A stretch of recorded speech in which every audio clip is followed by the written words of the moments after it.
পরিশ্রম অনুযায়ী, অনেকের ত্যাগ অনুযায়ী হয়তো সে তার যোগ্য মূল্যায়ন পায় নাই। এজন্য হয়তো একটা অভিমান থেকে কিছু সময়ের জন্য হয়তো দলের বিপক্ষে অবস্থান নিচ্ছে। যারা বঞ্চিত হয়েছে তাদের মনের মাঝে কিছু ক্ষোভ আছে, কিন্তু ক্ষোভের বহিঃপ্রকাশ তো কখনোই রাজপথে আপনি দেখাইতে পারেন না।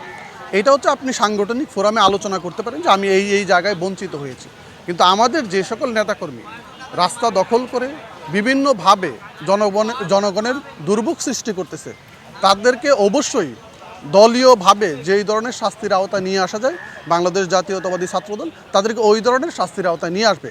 কারণ দল প্রত্যাশা করে, দল যাকে যেখানে যোগ্য মনে করেছে তাকে সেই জায়গায় তাকে পদ দিয়েছে। এই জন্য কেউ যদি মনে করে যে আমি দল থেকে বঞ্চিত হয়েছি, তাহলে সে দলের কাছে আবেদন জানাইতে পারে, দলের ফোরামে কথা বলতে পারে। এই জন্য তো রাস্তা বন্ধ করতে পারে না, এই জন্য জনগণের ভোগান্তি তৈরি করতে পারে না। কারণ জনগণ, এই সরকার জনগণের সরকার, জনগণের ভোটে নির্বাচিত সরকার। এই সরকার জনগণের ভোগান্তি যাতে না হয়, আপনি একটা জিনিস লক্ষ্য করবেন, তারেক রহমান যে প্রধানমন্ত্রী যে বিবিআইপি প্রোটোকল, এটা কিন্তু নিয়ে সে চলাফেরা করে না।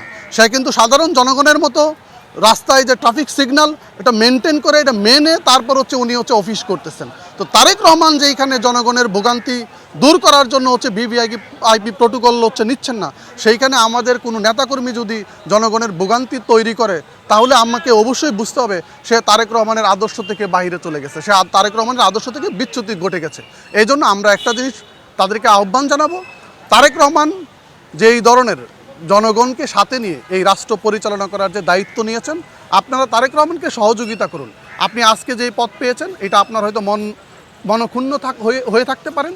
আশা করি পরবর্তীতে তারেক রহমান বাংলাদেশ জাতীয়তাবাদী ছাত্রদলের সাংগঠনিক অভিভাবক, তিনি আপনাদেরকে যোগ্য জায়গায় যোগ্য মূল্যায়ন করবে, যাতে পরবর্তীতে আপনারা ভালো কিছু পেতে পারেন এই দল থেকে। অনেকের পরিশ্রম অনুযায়ী, অনেকের ত্যাগ অনুযায়ী হয়তো সে তার যোগ্য মূল্যায়ন পায় নাই। এজন্য হয়তো একটা অভিমান থেকে কিছু সময়ের জন্য হয়তো দলের বিপক্ষে অবস্থান নিচ্ছে। আমি আশা করি তারা তাদের এই ভুল অচিরেই ভাঙবে এবং দলের যে নির্দেশনা এটা মানবে, এবং পরবর্তীতে দল যাতে তাদেরকে ভালোভাবে মূল্যায়ন করে সেই জন্য দলের সাথে কাজ করবে।